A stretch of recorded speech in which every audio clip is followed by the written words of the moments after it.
Welcome to How to Split a Toaster, a divorce podcast about saving your relationships from True Story FM. Today, your toaster is post-divorce and still rocking.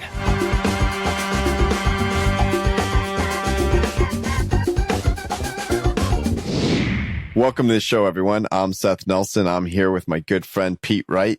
Today, we're talking with Brittany Bliss and Reid, the musical couple behind Brittany and the Blisstones. They're here to talk with us about their experience navigating dual divorces, family separations, and how they have rebuilt their lives and identities after building lives with other partners came to an end. Brittany and Reid, welcome to the Toaster. Thank you very much. We're excited to be here with you. Indeed. Okay. You guys have such an interesting, it's an interesting story, and you seem to be on parallel tracks that just didn't find one another until much later than maybe you expected. Can you, how do you start when you tell the story of your relationship? It all started with me picking up the ukulele when I was very recently separated. I was taking my son to pick out some music lessons at Guitar Center, and I saw it on the wall, and I basically haven't put it down since then. So that was like March of 2017, and by that winter, I had started to feel comfortable, like, hey, I want to try to go to some open mics and just see, where this can go. And my first ever time performing in a bar with lights on me, I was so nervous. I wanted to just run from the building, like screaming. And that's the night that Reid saw me. And he introduced himself because he had been going to that open mic for a while as the drummer. And so wait just a minute. We've got like 3 hours of a show just on what's been said so far. No, back the truck up. Okay. You weren't a musician at all in your prior life? So I was a closet sad musician my whole life. So I did like 5 years of choir and just little dabbles here and there with music, but always in a choir setting, never by myself. I was a very nervous singer before I got the ukulele. And there's something about having your hands be busy. I was able to really let loose as a solo singer once I had my security blanket of a ukulele. Okay. Security. That's what I sleep with every night. Very cozy. It's much easier than a bass. Okay, so I've been listening to your tracks all day so far that are up on Apple Music, and it doesn't sound like you just picked up a ukulele just a few years ago. Thank you. That sad closet career, which ironically is the same thing Seth says about his closet clowning career. He's just he can't shake the attorney. I can juggle. The attorney. I can juggle. All right, Reid, you were there too. I was. Turns out. What brought you into the picture? So I was relocated with the company I was working for from Albuquerque, New Mexico to Chico, California. And this all coincided with my divorce and also my youngest child becoming 18. So this was a get divorced, drop the kid off at college, and then into the U-Haul truck with everything you own to a city you've never been to before. And your former spouse stayed in Albuquerque? Yes. Okay. All right. So, yeah, music, I've been playing drums basically my entire life since I was 5, but stopped when I had kids in my first marriage. It was not conducive to spend a bunch of time in bars or away from the other person at the time. So music just kind of became a thing not to do. And that didn't get along with me too well. So that was one of the commitments I made after the divorce. Music is important to me. I'm going to make sure to prioritize that. So that was one of the first things I did when I moved here is you got to find the other musicians. Being a drummer, it's a little bit tougher on account of no one wants to hear a 20-minute drum solo except maybe other drummers. So you need other musicians to play with. I just woke up this morning thinking, God, I'd love to hear a 20-minute drum solo. Absolutely. So we're going to take a break. So Reid, go back there. I'll see you in 20 minutes. Yeah, the singer-songwriters have it made. They just show up with their guitar, play the song. Everybody likes it. Or dare we say ukuleles. Or ukuleles. So that was the first order of business, was go to every open mic in town and look for the one that had a drum set already there. And I found one. And that's the one I went to every Friday night. And that's the one she walked into one day. Wow. How long had you been going to this for before she walked in? About 5 months, I think. Okay. So yeah, every Friday night. And she is a very emotive player. So I got to the open mic that night and she was already up on stage, and man, you can feel her from the second you walk in. Definitely captivated me. So I had to wait until after her performance and try to not be creepy, but just let her know, man, that was amazing. Really, really enjoyed it. Don't stop. Please come back. And then she did. And she did. That's fantastic. All right. So, divorce podcast. We've got to dive a little bit into the divorces before we talk about the navigating stuff afterwards. So now we've had the meet cute, which is wonderful. Let's do the flashback. Tell us a little bit about the unsevering for each of you. Reid, since you're on a roll. Well, there's some funny things that we didn't realize about both of our stories. We were both married for 19 years. We also, our official divorce dates are within days of each other when we got the paperwork back from the court with a little stamp on it that says approved. So, I mean, literally the same week, we each got them in different states.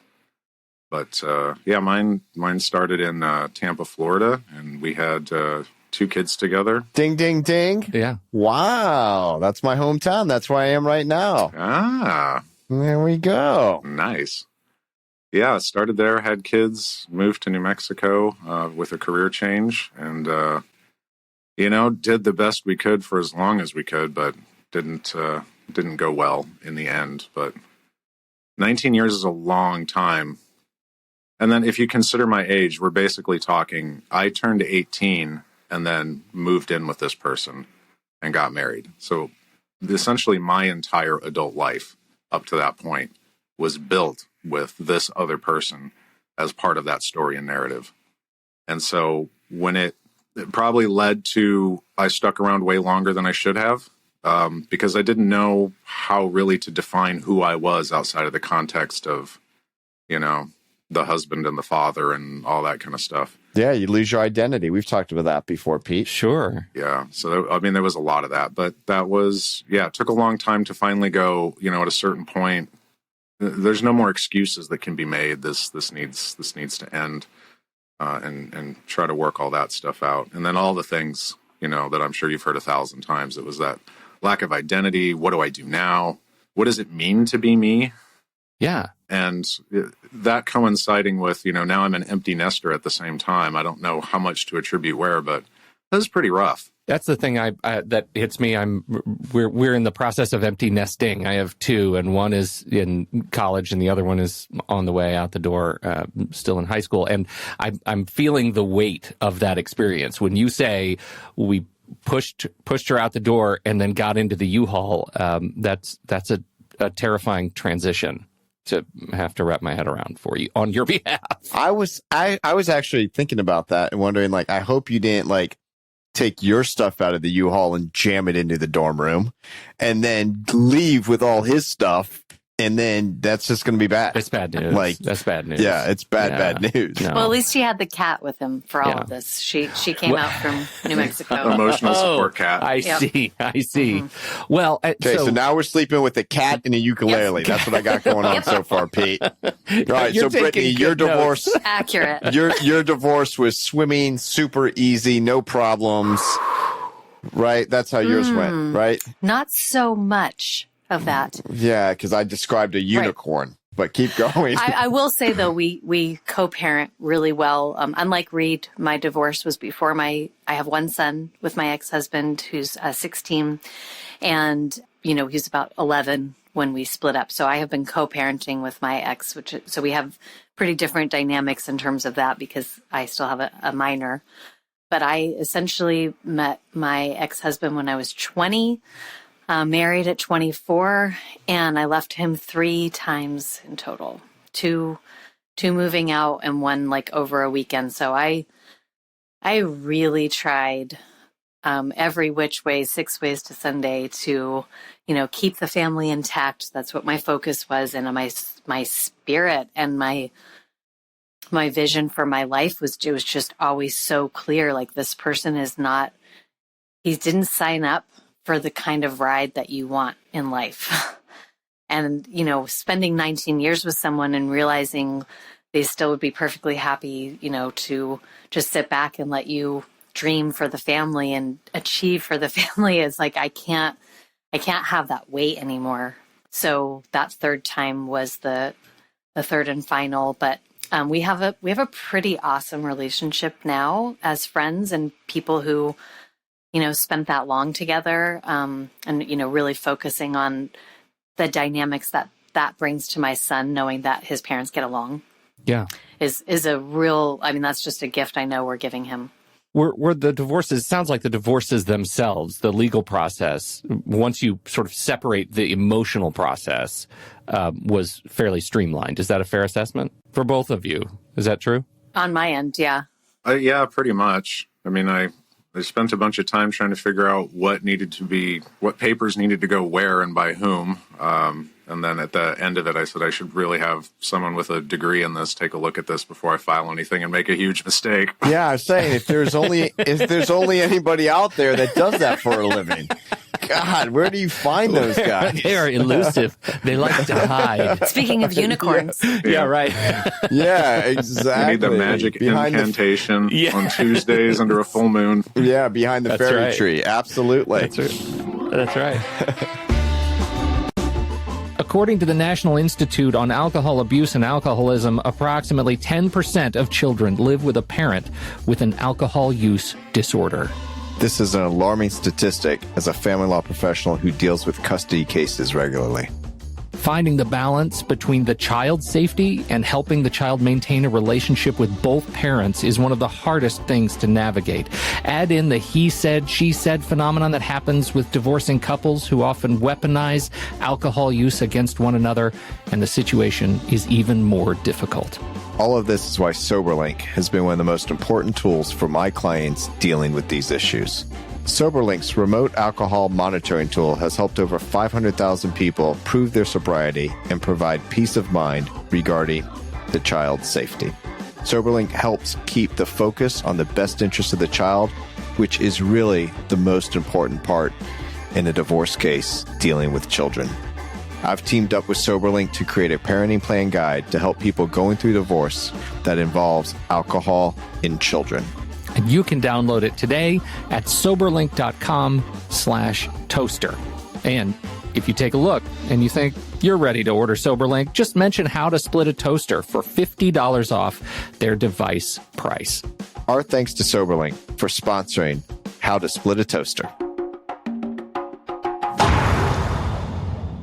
So you're going through the process then, you're divorced, you find each other. I want to hear about this process of discovering that there is a new relationship to be had between the two of you, right? I mean, if you characterize the breaking of a relationship, what's it like for you to realize that there is now a new future?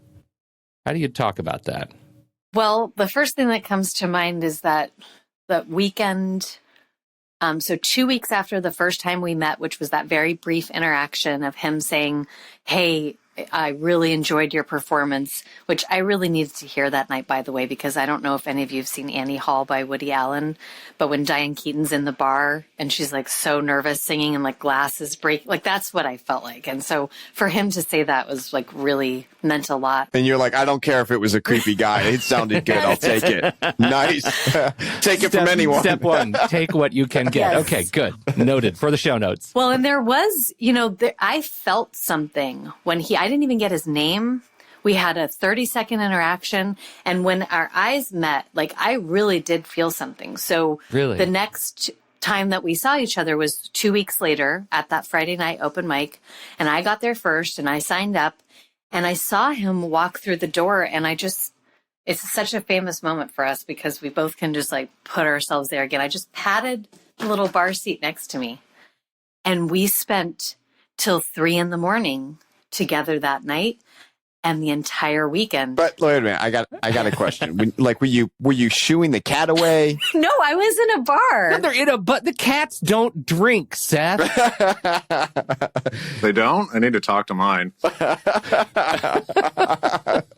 That's adorable. Yeah, there was this spark that was kind of naturally progressing that second time that we met. And so by the end of the weekend, we kind of both knew already that there was something there, and we were both completely terrified. And we kept, what did we do, honey, about that? We kept talking to each other, right? Yeah. I mean, I can't remember the comedian, but he made this joke where he's like, dating should be, kind of like playing poker, where you just bring all of your issues and, well, you got that, I can raise that, I can beat that, I've got this problem. That's crazy. Yeah, right. I'll one up you on my problems. That's a good way to land people, land a spouse. We almost did that, kind of. I mean, both sides of that, though. It was like, these were some of the challenges. These are what I'm aware of that I don't want to do again. And like, had this really almost oddly frank conversation about, if this is a relationship and we're both a little gun shy about it, what does that need to look like? Or what do we think that needs to feel like? And, anything we could think of to try to, somewhere between, I guess, reassure ourselves or let the other person know what level of crazy they're going to be dealing with if they sign up for this. Right, because we're all crazy. It's just a level. I like that a lot. Matter of degrees, yeah. The only normal people are the people you don't know very well. It's one of my very favorite quotes. That's really good. So how does it come up that you figure out that you were divorced relatively within the same week? Like, were you guys celebrating them individually with cakes? What was going on there? That was 3 months ago when we were filing for our marriage license for the state of Nevada. We didn't know. Whoa. We knew you didn't know? We knew they happened around the same time, but we didn't know they were 2 days apart. So we just found that out like 3 months ago. Wow. And then on your marriage certificate, you have to put if you were married before and the date of divorce, and you're like, really close. Wow. Really close. 2 days. Got it. Spooky. That is spooky. Almost as creepy as some guy coming up when you're holding a ukulele. This is Let me tell you.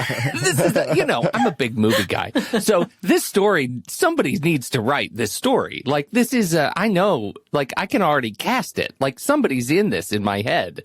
This is a big thing, this movie. It's going to be huge. Aw. Well, now we just have to get famous so people want to watch that movie. Yeah, keep streaming that music. Yeah, right. Keep That's streaming it. the music. I'm just playing it overnight. I'm looking for the cameo on the podcast. That's what I'm hoping for, Pete. This podcast is going to take up like a quarter of the movie, the experience. It's just, yeah. Okay, so you guys meet, though, and you have this weekend, and you basically, it sounds to me like you're being open, honest, and vulnerable. And that's freaking terrifying, especially after you've gone through a divorce where everything could still be raw, or if not, you just picked off that scab and let's pour some salt in it. But it sounds like you were each doing that to yourselves to explain where you were coming from, not at each other. Is that a fair assessment? That's very well said. Yep. How did you get the courage to do that? Or another way to say it is, what the hell were you drinking? Lots of kombucha.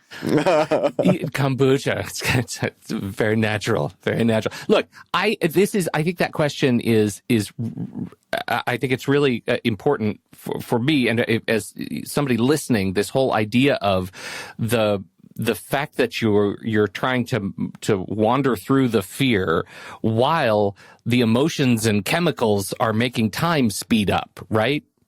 Like, that's the thing that, like, it feels like this second relationship. Everything I've heard is, and I'm not divorced, so I'm the vessel for learning that everything speeds up in a new relationship, but you're dragging something behind you. Yeah, that's a good way to put it. Half-life. Yeah, we got this one from Will Smith, I guess. We read some article somewhere that said that he, when him and Jada first got together, they actually went to counseling pretty early on. I guess the idea is kind of like preventative health or preventative maintenance, right? Get in there before you need it. And so that's something we've been doing for a while. So, I mean, we've been together for 5 years, and for 3.5 of those, we've been in couples therapy. I think it was 9 months. We started therapy at 9 months. Oh, first disagreement, Pete. Let's see how this goes on the show. This is going in the movie for sure. But that's a term that we got from our therapist. She calls it the half-life of the previous relationship. And having that language. Talk about that. Having that language. I don't understand that. So it took us 19 years to develop whatever conceptions we have about what it's like to be married. So now that we're in this second long-term relationship, there's a good chance that we're going to assume how to behave or how to interact or the expectations of the other person based on, 2 decades of experience with a different person. And so sometimes either our own, trauma or expectations or whatever can be projected onto the other person based on those old things and not based on the person you're actually talking to right now in this situation about this present thing. And so she says, it took us 19 years to get there. It's going to take you some time to get out, to stop having those assumptions or to stop. I'm like, I want the formula. So it's 19 years divided by 2 this is the year and month where we're not going to feel the half-life anymore, right? And she's like, no, it's kind of goes like this. So I was doing that math and it's not linear, right? That's enormously aggravating because I'm thinking like you can't introduce a concept with math and finish it with a hand gesture and a wavy line. Yes, that is not fair. Our left brains don't like that at all. Yeah, no, they don't care for it. I'm sorry I interrupted. No. I was just going to say, I think that's like when, to answer the question that was being asked just previously about where do you find the courage to be that raw and vulnerable after going through, and like the words you were using were so great, the scab, it's like just so fresh. And I think because there was a couple of factors there of like, very early on, we established with each other that it was always safe to say how you're feeling. And it sounds so basic, but when you're in a dysfunctional relationship, you can't necessarily do that because you are going to be met with, misunderstanding, resentment, a fight, being gaslit, all that stuff. Exactly. Manipulated, made fun of. That was a big one for me. And so when we were able to really show each other so early, it was like we kept daring to be courageous because we kept always feeling the fruit of that labor with each other because we just, it was like, oh, okay, so you're different. You're not looking to do that to me. I mean, there were just so many times early on where we're like expecting this behavior from the other person because of that half-life, and then just talking about that and go, well, I was really prepared for you to throw something at me in the kitchen just now. Right. I'm picking up a knife and you're thinking he's about to stab me and he's like, I'm making you a salad. Yep. How quickly we back ourselves into a corner with no threat at all, right? This ghost threat. Yeah, and that's, I think, why having language like what our therapist gave us with the emotional half-life is we have something to call that. So if we get into a tense moment, an almost argument, we can stop for a minute and go, is this really what's happening here? Or is this a projection? Is this half-life? Or is my half-life stepping on your half-life? They like to do that. It's so fun. I wanted to talk about that. Like, at what point do you feel like you are processing at the same pace? Or do you ever feel like you're processing at the same pace together? Well, we process things differently, so I don't know. I mean, maybe on average, we probably get there at about the same time, but what it looks like for us to get there during that time is pretty different. Depends on how elevated the emotions are. Because I know if I misunderstand Reid, that like one of my big things, just to give a specific example, is if I feel like I've shared something vulnerable and I might be made fun of or judged, I can just kind of, if he just has this like thinky face and I project, oh, he's finding a way to make fun of me. And in 5 years, he has never made fun of me. So if I'm like super elevated like that, I'm going to process things slower because I need to like come back down to reasonable land. That's a really interesting point because I've been with my fiance now for 12 years and she's only made fun of me. So what I like about that, though, is I get worried if she's not cracking a joke. Mm-hmm. Right? That's how she communicates. That's Pete knows your barometer. her. Yeah. Right. Yeah. He knows what I'm talking about. So, but I know that she's just always trying to go for the joke and make me laugh because she says there's almost nothing I like more in the world than making you laugh. That's cute. Right? Even if it's at myself, which is quite often, but you also need to understand who's giving the message and how you're receiving it. Right? Mm-hmm. I just have to ask the reciprocal question here because, Reid, you were just informed that you have a thinky face. Would you like to respond in kind? This is a well-known thing for me. This was probably my best friend still to this day. We ran a business into the ground together. Outstanding. So we were sharing an office way back in the day. And something was going on in my personal life that I can't remember what it was at this point, but I remember I had to go outside and have this very difficult phone call. And I remember walking back in, feeling like I was just exuding so much negative energy, and like it must have been written all over my face. And so I look at my friend and I'm like, I don't think I've ever been this mad in my entire life. And he goes, really? Because you look exactly the same as you do all the time. So I'm not the most expressive person, which is fine because I'm the drummer, right? I'm in the back, I'm sitting down. Good. I'm the lead singer. I have all the personality. Yes. Reid, I wish I had the talent that you have to keep the same face, because I've done trials now on Zoom and it's distracting because the other side will say something and the judge will say something and I see the response on my face. Yeah. It's not good. It's really bad. And before Zoom, I was in court. You had no idea. And a judge, I did. And here's why, is a judge looked down at me and said, well, I can tell by the expression on your face, Mr. Nelson, you think the court's ruling is improper. And I was just like, for a second, and I just had to go with the joke. I said, Your Honor, my facial expressions have been getting me in trouble with my mother across the kitchen table since as long as I can remember. And she laughed and she goes, my mother hates my handwriting. But I literally have to focus to be like Reid. Yes. Well, but it is one of those things like tiny Zoom window, Seth, tiny window, Seth. Is somebody that you have to get to know, that is the gift of the pandemic, that you actually have to do that. But new partnership, like the experience of and the intentionality that has to really go into getting to know this other person, even if only to supplant those old habits and those old expectations, is incredibly important. It's what I'm hearing, at least. Yeah, there was so much of trying to make sure that we weren't going to fall back into what we had just left, right? We left for a reason. If we thought it could have been better and we worked it out, we would have stayed. And we did several times. But the other part of it is just like, it's not just that, but it's also, where do I want to go?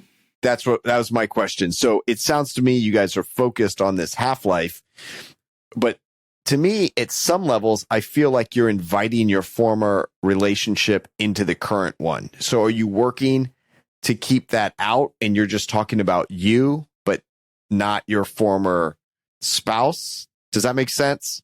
It does make a lot of sense. So it's definitely like, oh, this is a pattern that I'm recognizing that I developed in my last relationship, but not bringing that other person's energy in. It's like, oh, I'm noticing I'm feeling, threatened or scared. And it's because it's triggering this certain memory. But I think that actually, if you don't identify that, because if you're in a relationship with someone for 20 years and you don't talk about that stuff in your next relationship, those ghosts will be there so much stronger because you're not even identifying that you're bringing that baggage with you. And you're, that's wherever you go, there you are, which is another favorite saying. But yeah, I think for us, it does feel like that's how we stay current, paradoxically, is by talking about those things that get triggered from the past.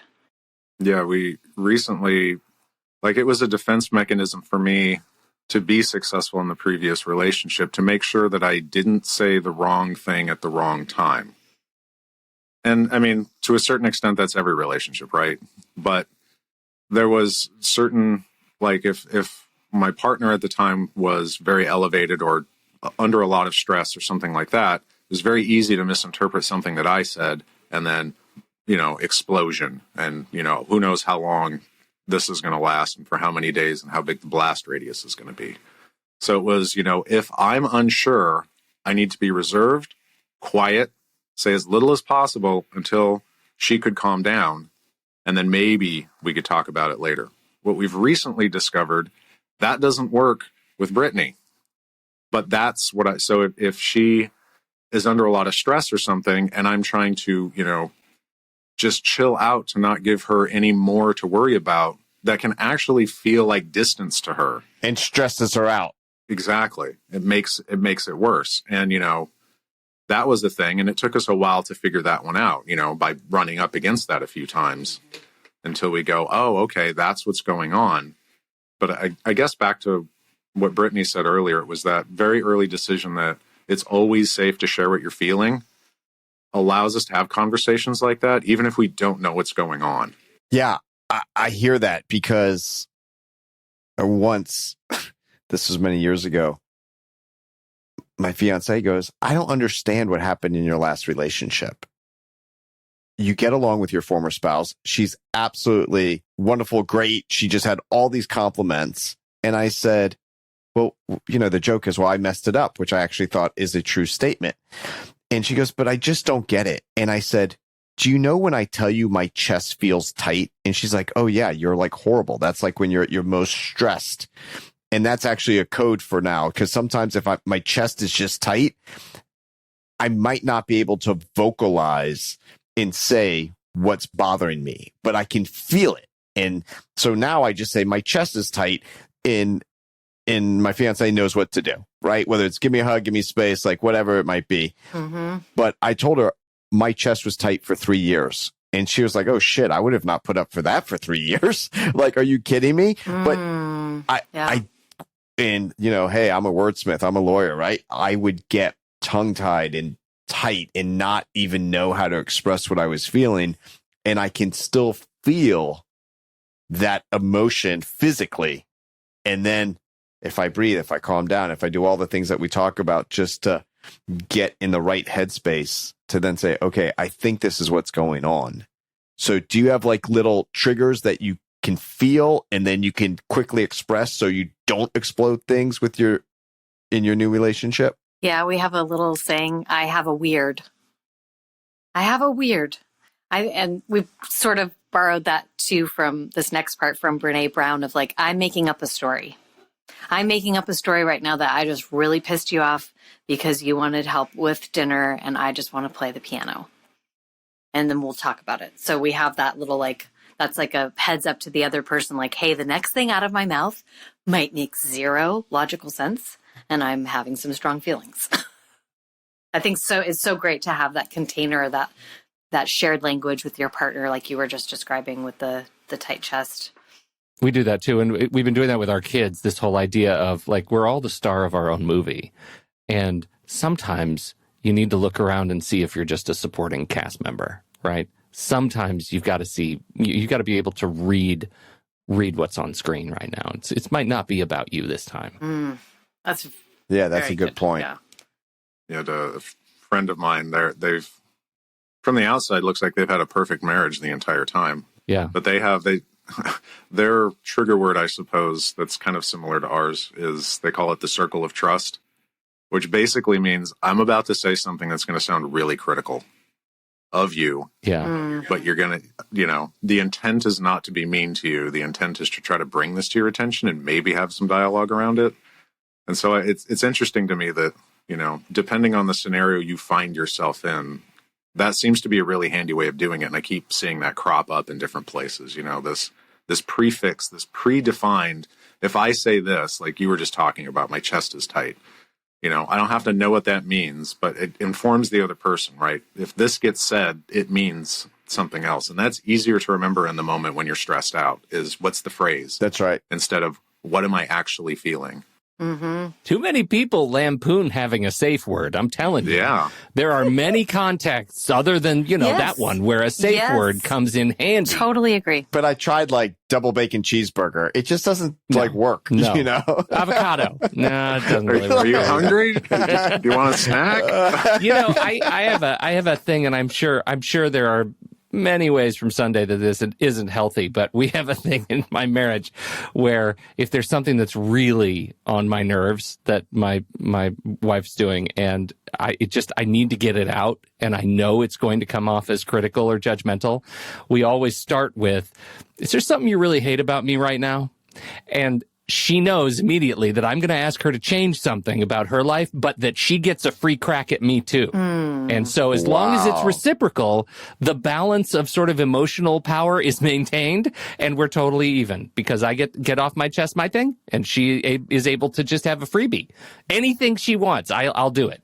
Can you say that one more time? Which part? Is there something about me that is driving you crazy right now? Is that what you said? Is there something about me that you can't stand right now? Like, is there anything that I can change right now? Brittany's like taking massive notes over there. I know. I'm saying that 3 times tonight. It was so scary the first time we tried it, but it was one of those things that just it created balance for us that just made it one of the, and it can be the big or the small things. The smallest thing in the world that bugs me to no end, it is a huge button, when everybody in my family takes the little stickers off of fruits and vegetables and puts them on the counter and never cleans them up. So we end up with this counter that's a mess with stickers. How does that even become culturally acceptable? But it did in my house. That's called art. That's called art. No, you don't know art. You're a dogs playing poker guy. Come on. And that was one of those things. It's bugging me like crazy. Right. And that totally changed. And I don't even remember the thing that she asked of me. It was but it freed me of a button. And we've used it for decades. Nice. You know, I would say one other thing that just popped into my head that I think is worth making a note of, especially since we have an attorney in the room, is one thing that Reid and I have often pointed to as something so refreshing and relieving in our dynamic is that, unlike both of our previous marriages, neither one of us is ever on trial. So Reid has a lot of experience in his last relationship with things that were said in the heat of a moment, or things that were said that were misunderstood, and then not being able to move past that because that's just ammunition and like opposing sides of a court case, right? It's like, nope, but you said this. So wait, Brittany, you're saying when I'm in an argument and she says, will you stop deposing me? And when I say I will, when you just answer the fucking question, that's what you're talking about, right? Right. Okay. Right. Asking for a friend. I'm just saying. Right. Yes. Okay. But I do have a question, because we're talking a lot about our relationship with each other. But as we all know, we have extended family, we have kids, we have friends that we go out with. Sometimes we go out with people for business purposes, and maybe you're just got to be there, but you don't really want to be. So I think there can be a lot of miscommunication on what one of you may or may not need in those different settings. So do you guys talk about like, hey, that creepy uncle's coming over, we got to deal with them. I really get stressed about it. I need your help with this. Do you have those conversations? Because those types of interactions with others can trigger you. And then if your spouse or your loved one, the person you're in a relationship with, isn't supporting you when you're being triggered, now that external factor has become an internal factor in the relationship. Yeah, I think one of the biggest examples of this is Reid's co-parenting relationship with my son. So I'm, Michael's mom, and Reid is now the stepdad. And so there is this power imbalance of yes, there's 2 adults in the house, but only one of them is my real, parent. And so, right. But since Reid has been with me for 5 years, there have been numerous times where, Michael and being a teenager boy and trying to push those boundaries. And I can absolutely pull Reid aside and be like, all right, here's what I think I want to do, discipline wise, parenting wise. And this is what's stressing me out is I feel like I'm being a bad mom, or talking through all those things and then having, Reid's perspective. He doesn't ever try to butt in the relationship between Michael and myself. So, which is great because they have a wonderful relationship, but he does support me. And there've been numerous times where I'm like, hey, what would you do with your kid in this situation? Just to bounce those ideas off of. That's the first thing that came to my mind. She is much more outgoing and extroverted than I am. So we have we've had conversations about that before. It actually came up recently because our album release party is the same day as our wedding reception at the same venue. And if that doesn't sound like a really fun thing to try and organize those two events on the same day at the same location, let me tell you, give it a go. Did you have no control in the scheduling of said It events? sounded like a great idea 4 months ago. No, I mean, you definitely that's have totally control fair. over one of those. You can decide when you're getting married, okay? Album release date, I don't know, okay? Sounded like a good idea at the time. They just lined up and it sounded great. We already have the venue. Yeah, no, it's going to be a hell of a celebration. Like, focus on that. Like, all the stuff leading up to it might feel like a disaster, but yeah, it's going to be great. Yeah, we were kind of going through the planning of it, and we're, what are we going to do during the wedding reception at this point? And I don't remember exactly how I phrased it. But it was basically what I was attempting to convey is I haven't myself been to a lot of wedding receptions. And when I do go, because I'm typically very introverted, I go for the shortest amount of respectable time possible, and then I bail quickly. So if there's normal events that happen at these, I'm not sure what they are. So I'm not very good at planning this section, and I need to rely on your expertise more. That is not how it came out of my mouth. Right, because that sounds to me like a 2-drink minimum and you're out, okay? It sounded awesome, actually. Just described my dream. That's how I work. All right, how did it come out? I can't wait to hear this. What I heard is, I don't like fun. I don't really want to be at this event. And you're going to have to entertain everyone while I scowl in the corner. So that was not cool. I don't like fun. Name of the show. So that prompted another one of those, okay, right, this is my wedding reception. As an introvert, generally speaking, right, we're all on the spectrum. But in an introverted kind of state, if you don't feel prepared, it generates a lot of anxiety, right? It's not that introverts mind being around other people. It's that if we're not prepared for being around a lot of other people, if people are going to come up and make small talk and we don't know what kind, and we may not have material for it, and we don't have that's stressful, right? Whereas more extroverted people can off the top of their head kind of stuff. Yeah. So it's one of those comfort things. So, and so we sat down and talked about it. We're like, okay, you are more extroverted and more things like that. And it means that I am more introverted, and it means this. It doesn't mean I don't want to have a wedding reception. It doesn't mean I don't want to go to my own wedding reception. It doesn't mean I'm disinterested in trying to plan a good one, but we need to talk about it. I just don't want to talk to anybody while I'm there. But I want to be behind the scenes. Yeah. Yeah. Well, that's usually how I get through parties. I'm the one who is running around managing it, so I don't have to focus on the people. You can't do that when it's about you celebrating you. Maybe you can, but it's probably not a good idea. But that was one of those conversations where it's like, I just need your help with this, right? And it's going to sound dumb in some ways, but I need, maybe we need to sit down and help me remember that I'm an expert on myself, right? I don't need to prepare material for how is my relationship.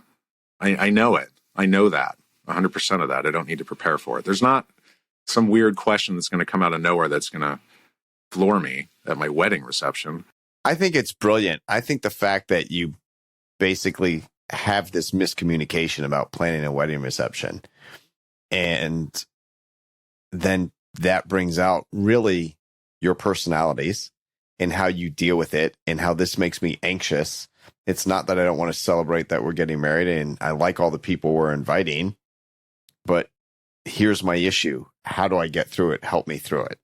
Right? That's what relationships are about, is supporting the other person. And if you're talented enough as you are, Reid, to identify it, be able to articulate it about you, not about the party or whatever the circumstance is, like that's the nugget. That's the gold right there. Brittany, I see why you landed this guy. Nice work. Oh, I know. Thank you. Very pleased. I got one more question. And that is, you find each other under the spotlight in a musical theater number. I have to imagine, in my head. And there's a chorus, and everybody else in the bar turns and starts singing in harmony. That's what's happened right now in the movie. Yes, please. And now you're on the just right on the cusp of releasing your first album together. Yes. Can we talk a little bit about what it's like to transition from 19 years of marriage with a partner that is dissolving over a part of that marriage to now 5 years of a relationship and some of that in a marriage where you are also working together? It's delightful. There's this thing that happens where it's like me as a songwriter and him as a songwriter, we're very aware that as two islands, we wouldn't be able to make what we made together. And so I'm not going to lie, there's definitely days where you're like, but I really don't like that chord change and like, but that's just what happened in any band scenario anyway. And so we talk through it, but It's funny you say that, any band scenario. I was thinking, I've never said that in a relationship. I just don't like that chord change. well, he can be much more prog rock and I'm much more pop. And anyway, but we make it work. But it's like, I think because of the great suffering that each of us, and don't get me wrong, like our ex spouses are not monsters. They're not horrible people. They're the parents of our children, like all of that. But like, you know, Reid and I fulfill for each other what was so clearly missing in our previous relationships, like in a really deep way. And so from very early on in our relationship, we knew we were going to like try to run a business together or like be working spouses, because we can have the best time just walking through Costco still after, 5 years making jokes to each other as we can, at the Venetian in Las Vegas. Like there's just that natural compatibility that makes any project we're looking to do and like this album release, like just that much more satisfying. This is one of those for better or worse kind of things. And I think at the end of it, the net of it is so much better, because all the same issues that you can have in a romantic partnership or a business partnership or we're trying to create art together that is supposed to be an expression of ourselves relationship, we're doing all of those. And they can all go wrong the same way. Or if she writes this beautiful song that I think absolutely needs this extra chord change in it, and I'm destroying her baby, she then comes, right, we still live together. So the worst part of the for better or for worse is that any part of it can bleed into all of the rest of it. Right. Yes. The better part, I think, and why it's always a net positive, is that we learn so much about each other. We have these potential friction points that we find ways of working through together, which is necessary, not just because we think it's the right way to do it, but there's a lot at stake. I don't want to sleep on the couch tonight. And also, the LLC is at 50-50 split. We're both on that one. And like, really make sure, am I bringing the best version of me to everything that I'm doing? And working through this stuff as it comes up. And what actually ends up happening is we work through a lot of stuff faster because we're in so many more situations where we need to do it. And the more success we have with that, the more confidence we have in our abilities and our partnership, in all aspects of our partnership. And so that starts eating away at that half-life, and we can start looking back and go, we know we can do hard things because we did. Sure. Right. And now we have tangible outcome. I mean, well, we do. You can stream it on Spotify. We can hold up a CD, but it's there. It exists. It's real. And we're going to talk about that more. But I know, Pete, you always hate it when I say, here's the takeaway. But if you really want to have a solid relationship, you just need to start a band. Yep. Hey, everyone is musical. You just find the right instrument. This has been great, you guys. Thank you for sharing your experience and your hard-won wisdom, and soon your music. Well, I guess now your music. Links in the show notes. We'll put links to where you can find Brittany and the Blisstones in Spotify and Apple Music, and the album. By the time you hear this, it will be only days away. Yes, from 3 days away. On those platforms. Yeah. So pretty exciting. Awesome. Thank you for having us. Do you have a favorite? I think Mermaid. I think Mermaid is my favorite from that album. I was going to go with La La Love. What's funny is we wrote the songs together during COVID. I mean, some of them are older than that, but when we really sat down and we're like, this is now going to be an album and we're going to start tracking instruments. It's while COVID was happening. So it was just her and me. We wrote all the parts for all the pieces. Any instrument we can't play, we found somebody on the internet, commissioned them to play it. So like the cello player is from the Philharmonic Orchestra out of, Italy and, all over the world, which is really cool. That's where I get my cello players, Pete. Absolutely. So, always. Yeah. When one does. As one does. Yeah, so we finished the album, we got it recorded, and then restrictions started to lift, and it's like, okay, we can get a live band back together. And then we did, and now we've got all of these really talented musicians that we found here locally who all play their instruments better because they're experts at them than the ones that we wrote in the album. So when we play it live, it sounds different because the parts have evolved. Sure. And so I love Mermaid. I think it's a great song. It is one of my favorites. But right now I've got La La Love stuck in my head, mostly because of the way we're doing it live. Like that song it's so much fun, especially when the trumpet player shows up. Ooh, Found itself. it's neat. Yeah. That's fantastic. Well, can't wait. Got to listen to it. Oh, Yeah. been listening to it all morning. It's fantastic. No, I'm telling the listeners, you got to listen Totally. to it. It's great. Thank you Yeah. so much. Totally. It's really great. Thank you guys so much for joining us. We sure appreciate you both for being on the show. Brittany, Reid, where do you want to send people? Do you have you have your website? Where do you want to point people before we let you go? Yeah, the website is the best place because there's links to everything right there. It's Brittany, Brittany, and the Blisstones, BLISSTONES.com. Beautiful. Beautiful. We'll send those links in the show notes. Go find them. Go listen to the music. Thank you, everybody, for downloading and listening to this show. Don't forget, we want to hear your divorce questions. Just visit howtosplitatoaster.com/questions and share your story. We'll do our best to address it on the show. On behalf of Brittany Bliss, Reid Givens, Brittany and the Blisstones, and Seth Nelson, America's favorite divorce attorney, I'm Pete Wright, and we'll catch you next week right here on How to Split a Toaster, a divorce podcast about saving your relationships.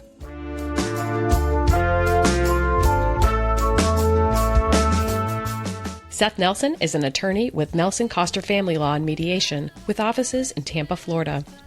While we may be discussing family law topics, How to Split a Toaster is not intended to, nor is it providing legal advice.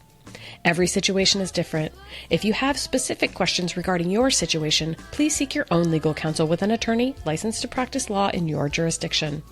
Pete Wright is not an attorney or employee of Nelson Coster. Seth Nelson is licensed to practice law in Florida.